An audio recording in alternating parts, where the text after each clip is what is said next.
मैं सतीश कुमार चतुर्वेदी, लोक जन समाज पार्टी भारत का राष्ट्रीय अध्यक्ष हूँ। और सबसे पहले तो मैं आप लोगों का स्वागत और हार्दिक अभिनंदन करता हूँ कि आप लोगों के बीच में मुझे आज यहाँ आने का समय मिला और अपनी बातें रखने का समय मिला। आज इस मऊ की धरती पर हमने पहली बार प्रत्याशी उतारने के बाद यहाँ आगमन किया और हमारा उद्देश्य क्या रहा कि मऊ तपोभूमि रही। कल्पना था जैसे लोग भी यहाँ बहुत अच्छे कार्य किए और यही से बहुत सारी चीज़ें हैं। ऐसे जगह पर हाजी हसरतुल्लाह और सबूत जी को हमने यहाँ लोकसभा का टिकट दे करके इनको यहाँ से प्रत्याशी किया। कितने जिलों में आपने बताया? अभी तक उत्तर प्रदेश में 46, बिहार में 4, मध्य प्रदेश में 1, पश्चिम बंगाल में 13, झारखंड में 2, इतने प्रत्याशी हमारे उतरे हैं और कार्य कर रहे हैं। किससे टक्कर मानते हैं अपने? हमसे किसी का कोई टक्कर ही नहीं है। कारण क्या है कि जो टक्कर आपस में लोग करते हैं वो टक्कर चक्कर बन करके घन चक्कर बन करके रह जाएंगे और बीच में हम अपने प्रत्याशियों को लेकर के निकल कर सरकार बनाने तक पहुँच जाएंगे। क्या वजह रही कि आपको वो प्रत्याशी उतारना पड़ा? क्यों उतारना? देखिए, सभी पॉलिटिकल पार्टियां प्रत्याशी उतारती हैं। वजह तो ये रहा कि सभी पॉलिटिकल पार्टी देश की सेवा करने हेतु, सामाजिक समरसता बदलने हेतु अपने प्रत्याशी उतारते हैं। उसी क्रम में हमने भी उतारा।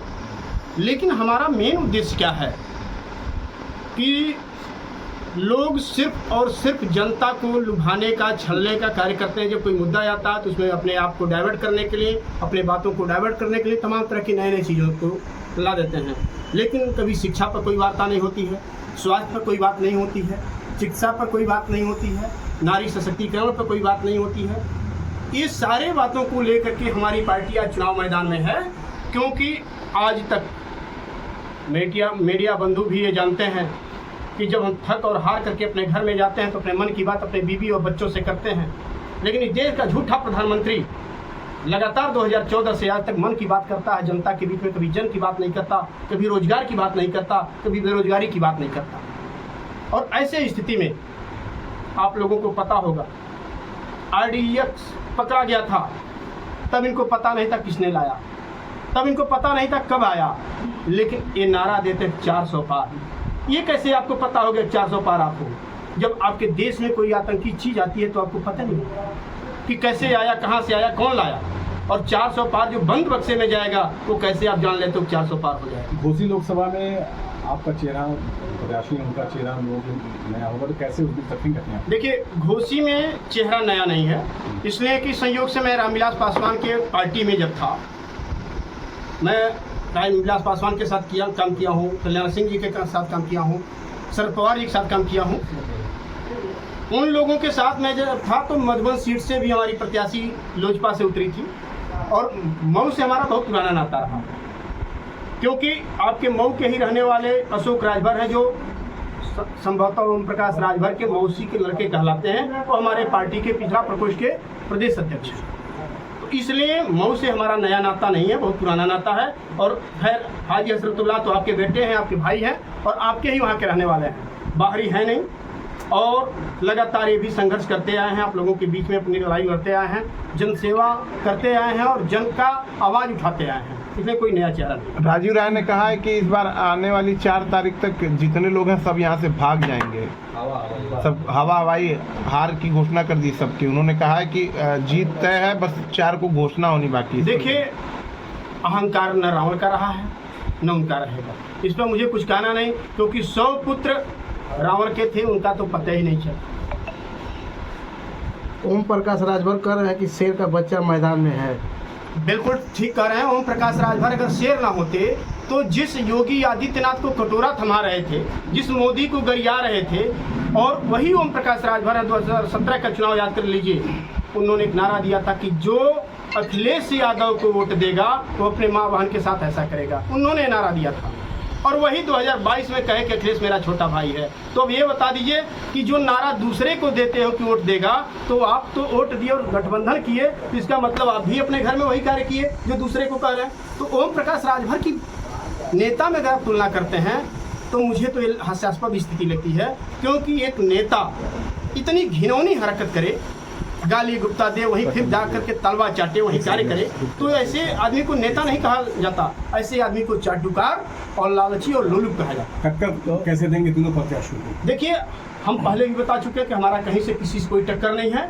हम बस एक मुद्दा लेकर जनता के बीच में जाएंगे, जनसेवा के बीच में जाएंगे कि हम अगर चुनाव जीतते हैं, हमारी सरकार में भागीदारी होती है, तो हम सबसे पहले चिकित्सा नीति लाएंगे, बेरोजगारी हटाने का व्यवस्था करेंगे, स्वास्थ्य नीति के साथ साथ शिक्षा नीति भी लाएंगे कि हम विधायक हों, हम सांसद हों तो हमारा बेटा हाई लेवल में पढ़े और गरीब का बेटा प्राइमरी में पढ़े, ये हम नहीं होने देंगे।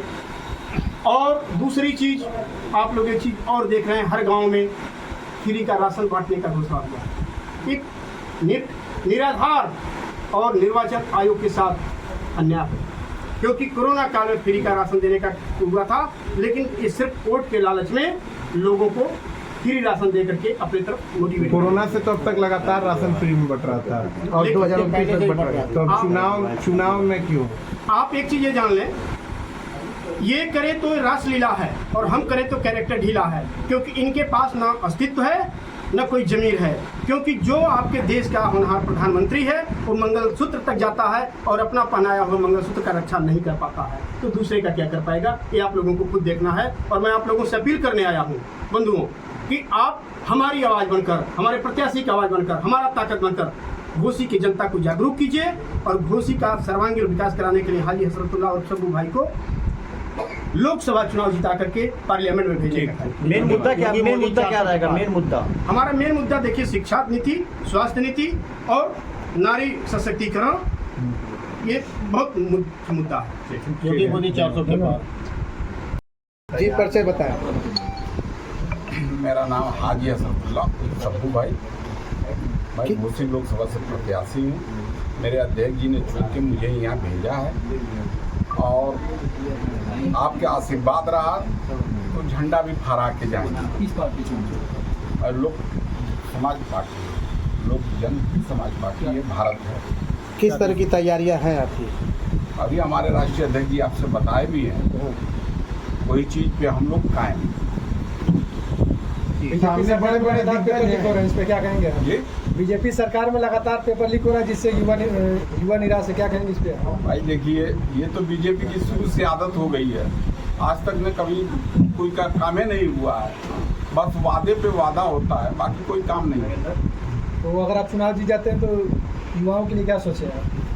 हाँ, मेरे राष्ट्रीय अध्यक्ष जी भी बता चुके हैं कि युवाओं के लिए, नौकरी के लिए हम लोग लड़ाई लड़के 60% तक की उम्मीद रखते हैं कि हम लोग नौकरी दिलवाएंगे।